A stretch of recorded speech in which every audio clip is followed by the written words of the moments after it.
Well, hello everyone. Welcome to this knowledge and learning space from Pirani Academy, where we present different topics of interest in the world of risk management. I'm Isabela Campo. I'm your host for today, and it is my pleasure to be here with all of you on this time. Now, on this event, the topic we'll be addressing is a very important one, and we will be discussing from causes to consequences, understanding the Bowtie method for risk analysis. I'd also like to take this moment to greet and thank everyone who is joining this event. Welcome, everyone. And before we begin, I'd also like to share a couple of recommendations. So remember that during this webinar, you can leave your questions in the chat or in the Q&A module, and Alejandro will answer them at the end of the presentation. Also remember that you can schedule a meeting completely for free with us. So to kick off this webinar, I'd like to welcome Alejandro Rego, Pirani CEO, who will be directing this webinar today. Alejandro, hello, welcome. How are you? Hi, Isabella. Hi, everyone. Thank you for joining this risk management class for today. I'm very happy to talk about this topic today because there's a lot of people that ask us about the risk, the Bowtie risk analysis or Bowtie method in order to have a different approach of the risk analysis. So I think this is not gonna replace what you're already using as your risk analysis method or methodology or framework, but I think it's very interesting at least to know how it works and what can we learn from that method. So that's the idea of today's session. So basically, the Bowtie risk analysis is a method that creates a clear picture of how a threat can lead to a loss and how barriers can prevent or mitigate it. Originally, the Bowtie risk analysis was developed in high risk industries like aviation, oil, gas, like maybe there are some accidents that may happen or loss like accidents or even death of people. So very high risk level. So how can we prevent those risks from happening? And then another enterprise or another industries are learning from that. So today is not widely used in enterprise risk management and compliance, but there's a few companies that try to learn things from the Bowtie risk analysis. And again, this is not the recommendation that you replace the methodology or the framework that you're already using, but maybe there's another layer that you can work with. So basically, the Bowtie risk method or analysis have a structure or new concepts that maybe are not very familiar with the traditional risk rating or analysis. So one is the hazard, that is basically the source of potential harm. The top event, that is the point in which control over the hazard is lost. And the threats or causes that cause the top event. Of course, the consequences, what happens if the top event occurs, and the barriers that are the controls that prevent or mitigate the chain. So what is called the Bowtie method or Bowtie risk analysis? Because it looks something like this. So we have the hazard again, that usually can be the process of what we trying to evaluate or when the risk can happen.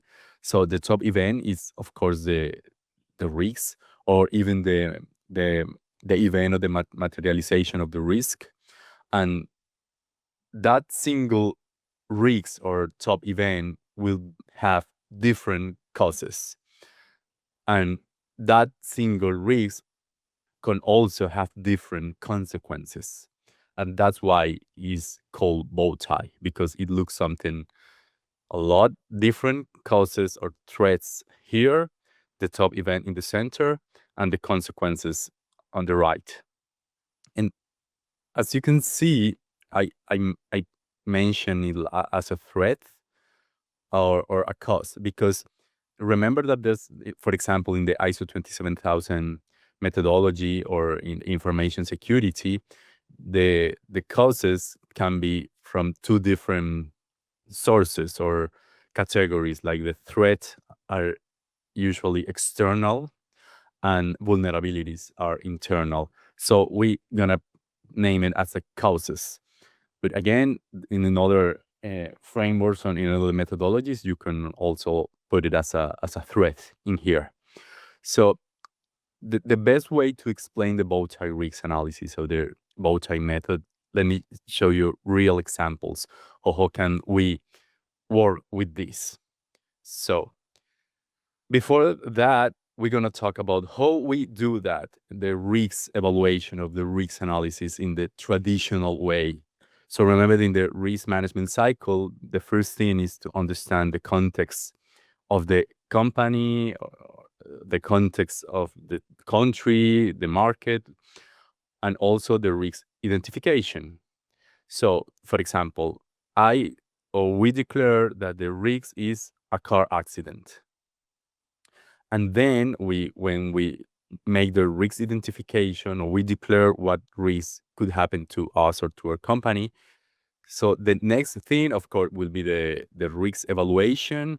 Okay, this for us will be this likelihood, this impact, and then we choose what is the risk treatment or risk strategies that we want to follow with this specific risk. Remember that we can accept that risk, mitigate, avoid, transfer. But in the case that we want to mitigate that risk, maybe come ideas of what controls we can use to mitigate that risk. For example, a car seatbelt will be a control to mitigate that risk from happening or after happening. A car insurance. So in this case, maybe we can say, okay, maybe the car seat belt will mitigate the impact after the car accident, and maybe the car insurance will be prevent likelihood or mitigate.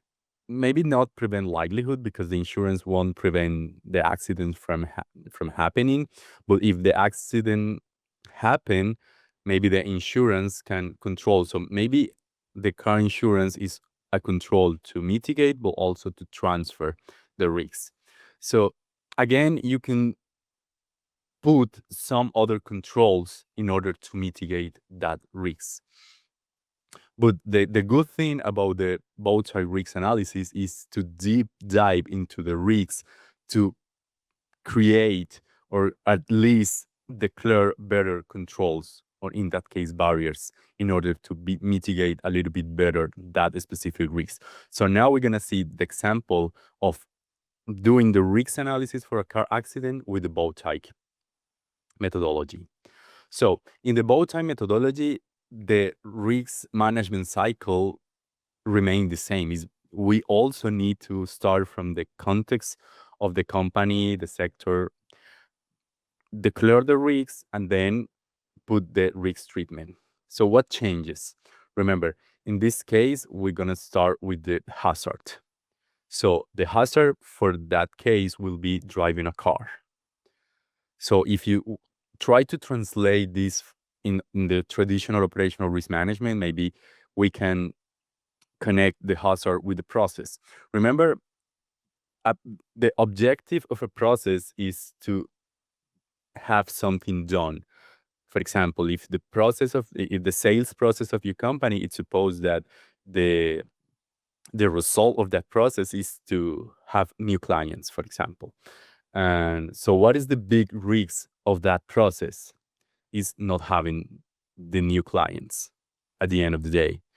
Or, so from the operational risk management perspective, every process has a risk, at least one. So in this case, the hazard or the process will be driving a car.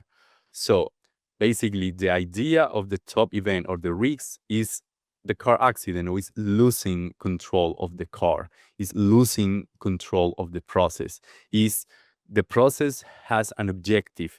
Not getting the objective of the process is the risk.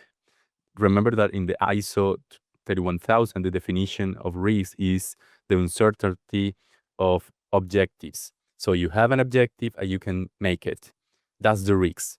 So again, in the Bowtie is the same structure. You have a process or a hazard that you lose control of that. That is the risk. So the hazard, driving a car, At the top event is losing control of the car, a car accident. So again, the framework or the idea is the same. Is not saying something different. So now we have the hazard, we have the losing control over the car, or in this case is the car accident. So what is next? We identify the threats or the causes of that top event. For example, intoxicated driving. That can be one specific threat from that top event or risk. Or maybe we have another, a slippery road, blow out the tire, explode or blow out or whatever. Unexpected nearby vehicle. Maybe I'm my driving is good, I'm good, my car is good, but maybe there's an external vehicle that hit me, for example. Or another cause will be driver loss of attention, maybe due to the phone or controlling the radio, or maybe I fell asleep. So as you can see, there's different causes or threats that motivate that car accident. So from the other perspective of the consequences is, if the car accident happened, what are the consequences of that? So we have, maybe we can hit a pedestrian. That's one cause. Or maybe there's crash into another vehicle. Maybe there's a driver impacts internal the car, so the injury of the driver. Or maybe the car roll over. So there are different consequences for one single risk. So look at this, is we don't only seeing the car accident and try to put controls for the car accident, but now we have a wider approach for that single risk. So after this, of course, the next step will be to, in order to do risk management, it's supposed that we want to mitigate that risk. So what's next? In this methodology, we put barriers. What is called barriers? Because basically are preventing this specific cause that connect with the car accident. And we can have different barriers for one single cause. So for example, for the intoxicated driver driving, we're gonna have, one can be the breath alcohol ignition interlock device. So if you breathe and you are with alcohol in your mouth or in your system, the car won't turn on. Another specific barrier for that, maybe this is designated driver. Or another barrier will be lane departure warning system. So in this case, we have different barriers for one single cause. So at the end of the day, we're going to have different controls to mitigate that risk. And if we take a look in every single cause and every single consequences, we're going to have more controls or barriers to mitigate that risk from the old or the traditional perspective, because basically we're dive into that risk. It's like an onion. So driving training on awareness lessons. So these barriers or controls are called preventive barriers. And these specific controls or barriers will prevent the likelihood. In this case, we're gonna focus on prevent the likelihood from this specific risk. So from the other perspective, from the consequences, of course, we have also different barriers for that consequences. So for example, if the driver impacts internal of the car, wearing a seatbelt will be a barrier for that. To have an airbag will be a barrier for that specific consequence. And these barriers for consequences will mitigate the impact, because the car accident is already happening. But how can we, what barriers can we have in order to mitigate the impact of that specific car accident? So in this case, just for the driver impacts internal of the car. So those barriers are called recovery barriers. And here, there's another layer of the methodology, because maybe we have the driver forget or refuse to wear the seatbelt.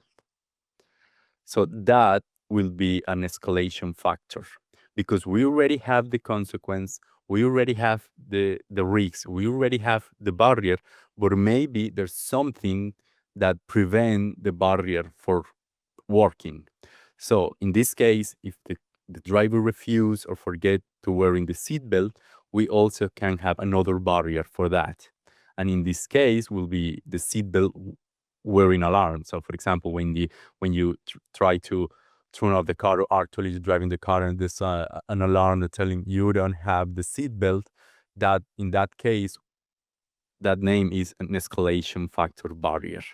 So again, look like we are diving into the risks in order to put different barriers or controls to mitigate that risks from happening or the consequences of the risks. So in the first model, maybe we have 2 or 3 controls for one single uh, risk, in this case, the car accidents. But in this new Bowtie risk scenario, we have like, maybe we have 3 barriers for one single cause and 2 or 3 for the second or the third. And now we have a wide approach of barriers to control that specific risk. So maybe you say, okay, but this is gonna be more war. This I'm gonna need a lot of information, and maybe yes, maybe you. The thing is, maybe you don't have to do this for every single risk that you have, but maybe if maybe I don't know, you have 20 or 100 risks in your company, and there's one particular risk that you want to mitigate or to understand a little bit better. So maybe you can run a bow-tie risk analysis for that single risk in order to have a better understanding, or of course a better risk strategy for that. I think this is the good thing about the bow-tie risk analysis, that can give you a better understanding of the risks and the risk strategy that you want to follow. And of course, we can translate this framework for different risks. So let's go back again to the framework. So the threats or causes before the top event, barriers to mitigate that top event, the consequences and barriers specific for every single consequences. So that's what we call the left part will be prevention of the risk, and the right side will be the mitigation of the risk. This is the bow tie methodology. It's very simple, but I think it's very useful. So let's give another examples of different more specific scenarios in different sectors. So, for example, in the flammable gas will be the hazard. So the top event will be again the losing control of the flammable gas in this loss of containment.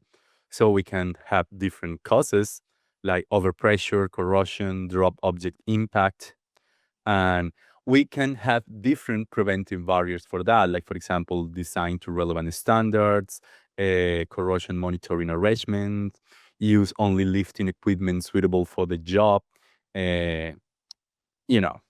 And we have different consequences for that. For example, fire or explosion. It would be the most common. And so we also have different barriers for that. For example, gas detection and emergency shutdown, ventilation to disperse gas, hazardous area classifications, uh, firefighting, deluge, cooling. So again, different barriers for every single consequences or cause. Let's give another example. Uh, Sensitive customer data will be the hazard. So we all companies have that hazard. So the top event will be data breach. The the most common risk that all our companies are facing right now. And we want to mitigate that specific risk from happening in all our companies.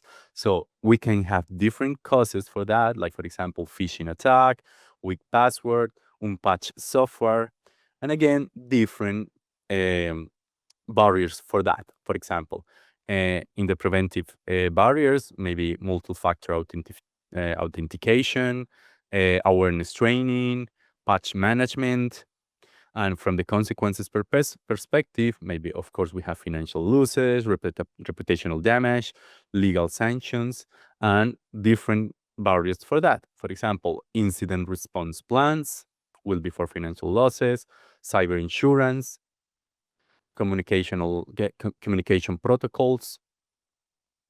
Let me give you another example. This is for the education or academy sector. So the hazard or the process will be storage and processing personal data from students and staff. And again, we can translate this for every single company. The storage of data is a very important process slash hazard. So the top event will be unauthorized access to student information system or client information system.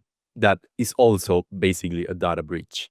So different causes, more specific, phishing email leading to credential theft, weak password practices among staff or students. And again, we can have different single barriers for every single case. So regular cybersecurity awareness training, multi-factor authentication for all system users, vendor due diligence and data processing agreements, and consequences, again, financial, reputational, operational disruption. This is one example. Let's go to another example. Uh, Maybe you are a revenue authority company, so operation of the national online tax filing and payment system will be the hazard or the process. So the top event will be, again, the loss control of the hazard of the process. So system outage of data loss during peak filling period. Different scenarios.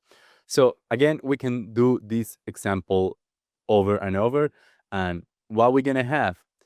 Different lists of causes, different lists of consequences, and a better understanding of we can put one single barrier for every single cause. Remember, we can have different barriers for one single cause or one single consequences. Will be depend of the magnitude or whatever.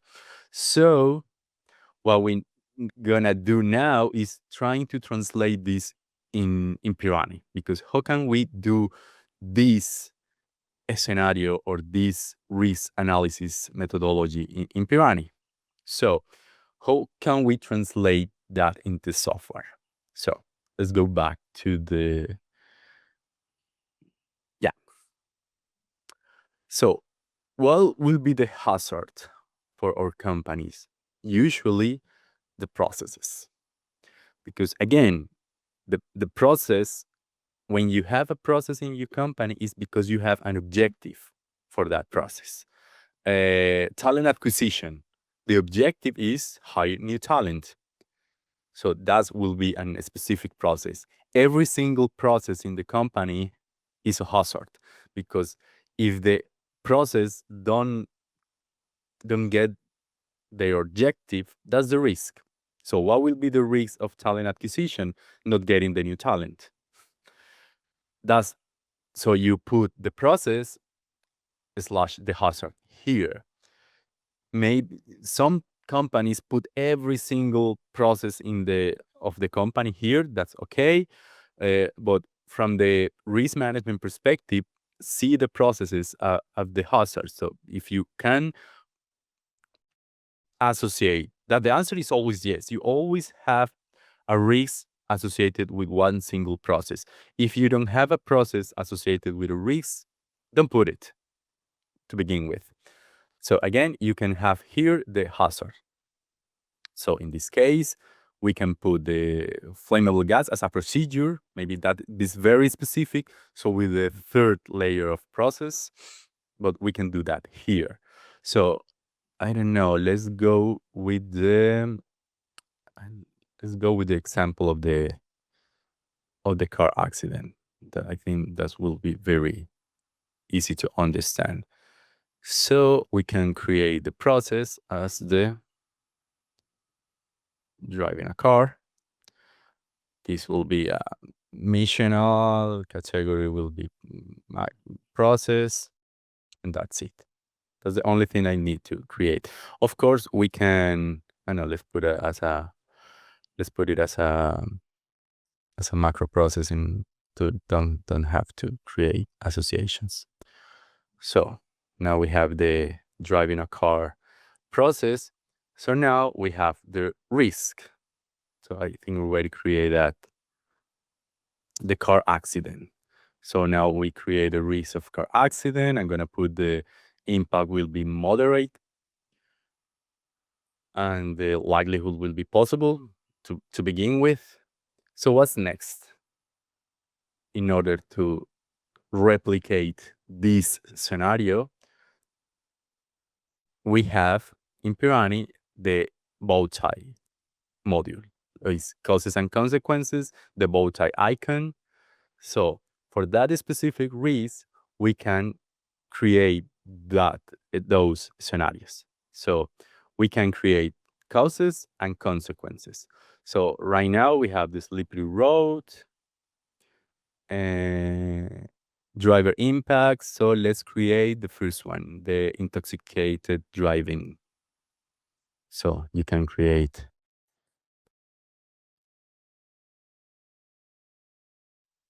And we're going to put this is as a cause. And we also ask you for more information. So that category will be a threat in the processes, infrastructure, technology, internal factors, or human resource. In this case, will be human resource. We can put a description for this specific, like maybe alcohol or drugs or whatever, and we're gonna create the cause. So here we're gonna have the list of all the causes and all the consequences that we can have in the company. So we can remember in Pirani, you can make the connections from one way or the other. So for example, in the intoxicated driving, we're gonna link this cause with the risks of this car accident. Oh, here. Or if we go back to the risks of car accident, if we go to causes and consequences, now we have two causes, slippery road and driver cause intoxicated driving, and two consequences, hitting a pedestrian and driver impacts internal of the car. And again, we can create all the causes, all different consequences. So what's next in the methodology? Put the barriers or the controls. So now we have that.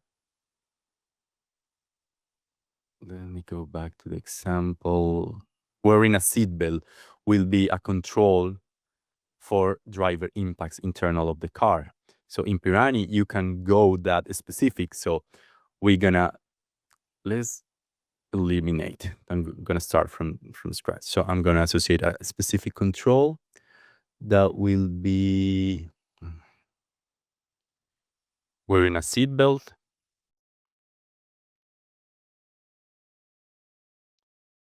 And for example, he's telling me, okay, I'm gonna associate causes and consequences. So I'm associate this specific control for the specific consequence of driver impacts internal of the car, because this control won't apply, or this barrier won't apply for intoxicating driving, right? So we can connect this wearing a seatbelt with driver impacts internal of the car, and we're gonna say that this is going to mitigate the impact, not the likelihood. And we can associate another different a control that are, I don't know, I don't have it. Airbag. Yes, let's put the control of an airbag. And again, this will mitigate also the driver impacts internal of the car, and this will be for impact as well. And again, we can create different controls from here. So for example, the breath alcohol ignition interlock device, we already have that control. So we can connect this control with the risk of the car accident.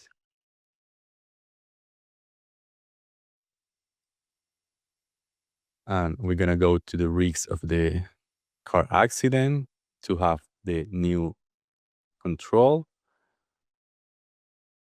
So we need, in this case, we're going to only have connected the control. So we need to associate with the cause of intoxicated driving. So we're going to associate the intoxicating driving. And in this case, remember that we're going to mitigate the likelihood, not the impact, because that's we're going to apply for that. So now we have a car accident in the inherent risk of medium, and now the residual risk is low. Why? Because we have a ledger control strategy. We have different causes and consequences, a different control for every single cause and consequences. And that will be a better understanding of that specific risk. And we are mitigating or preventing livelihood and reducing or mitigating the impact. And this is how you can do the Bowtie risk analysis in Piranha as well.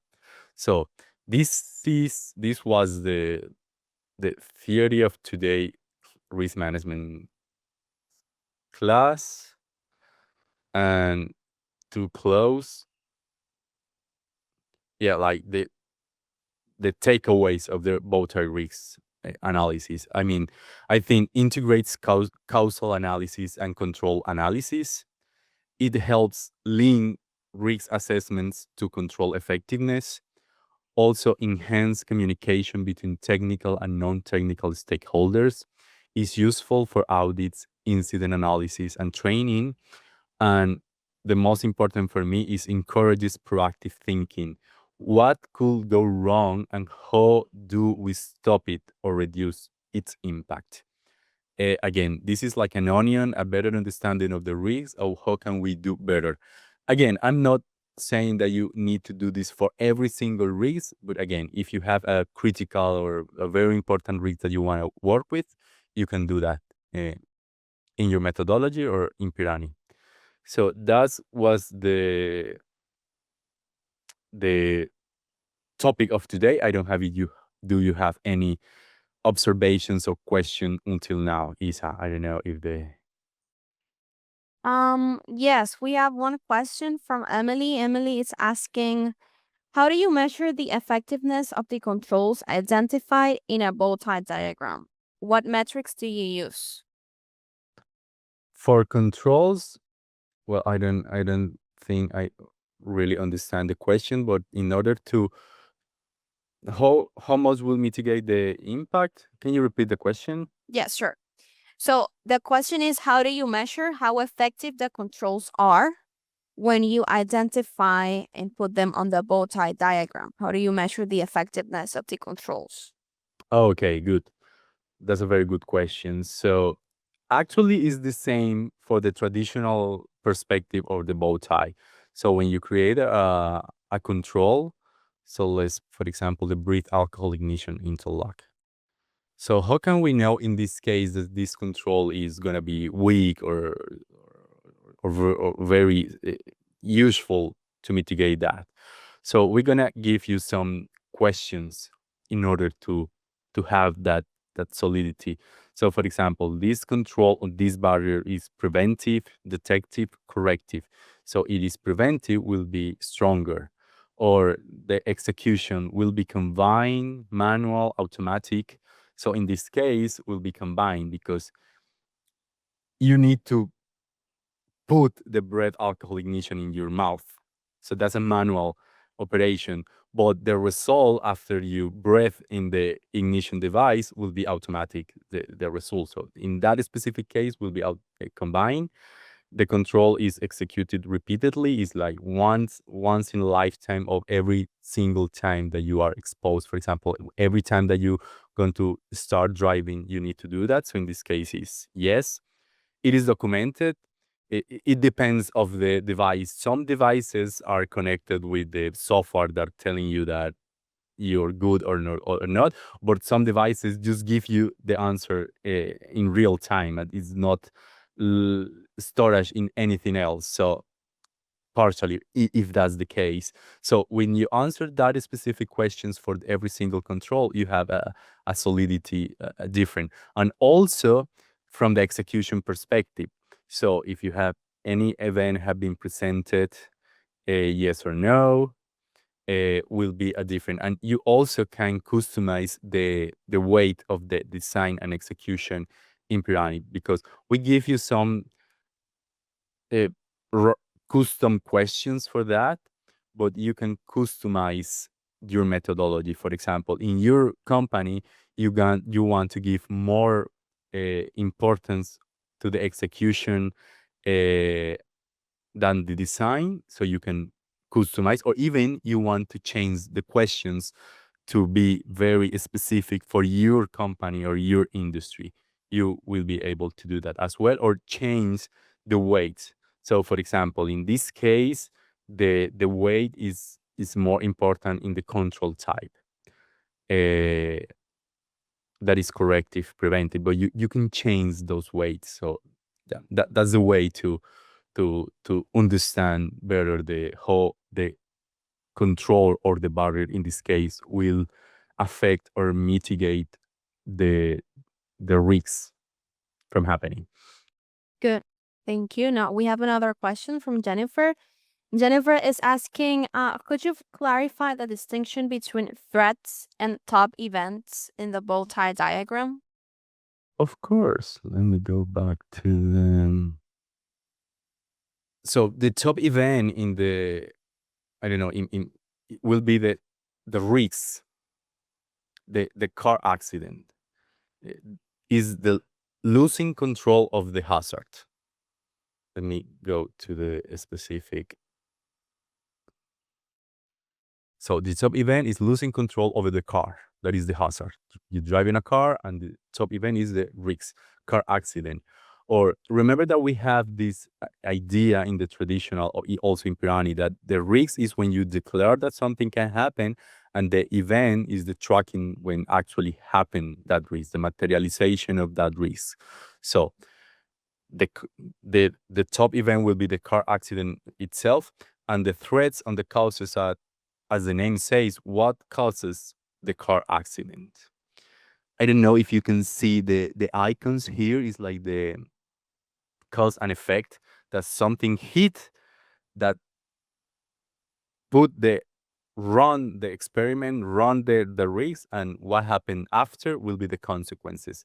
So the cause or the threat is what happened before to enable the risks from happening.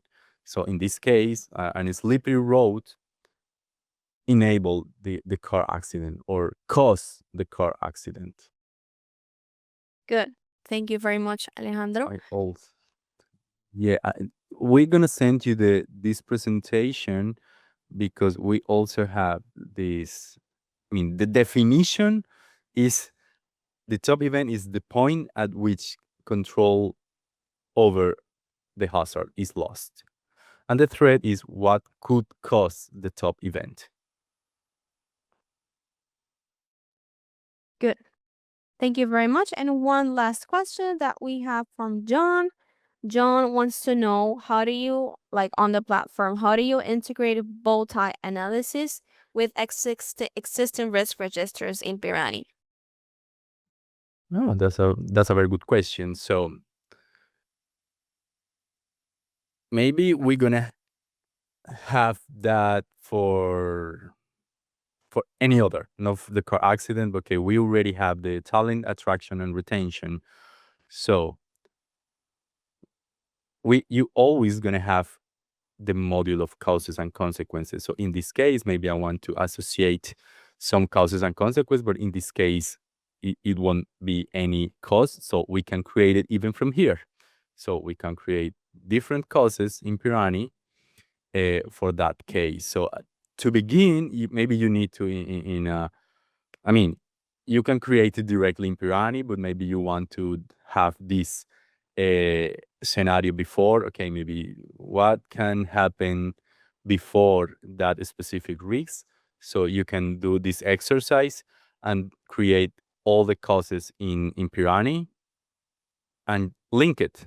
So you can create as many causes and consequences as you want, and then link. And also, there's another important thing. This one single cause can be linked with different top events or with different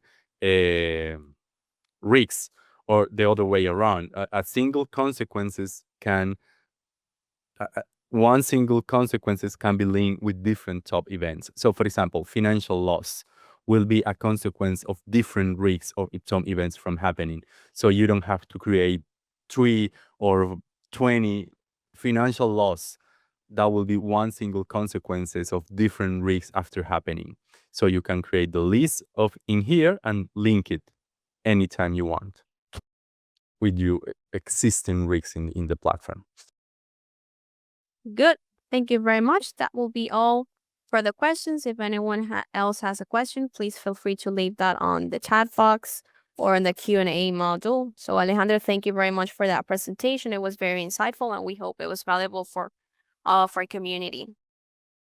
Good. Remember, we're also gonna send you the memories. We're gonna send you that this presentation with all the graphics and the recording of this session, and we're gonna see you in next month. Very good. Well, thank you all so much for joining us today at Biryani Academy new session. We hope you found this session insightful and valuable for your professional journey.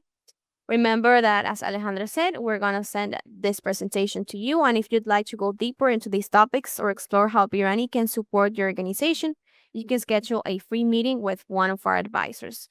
We truly appreciate your time and your participation. Please stay connected with us for future webinars and knowledge sessions. And thank you very much, Alejandro, and everyone. Have a very wonderful day, and see you next time at Biryani Academy. Thank you, everyone. Goodbye. Bye. Have a good one.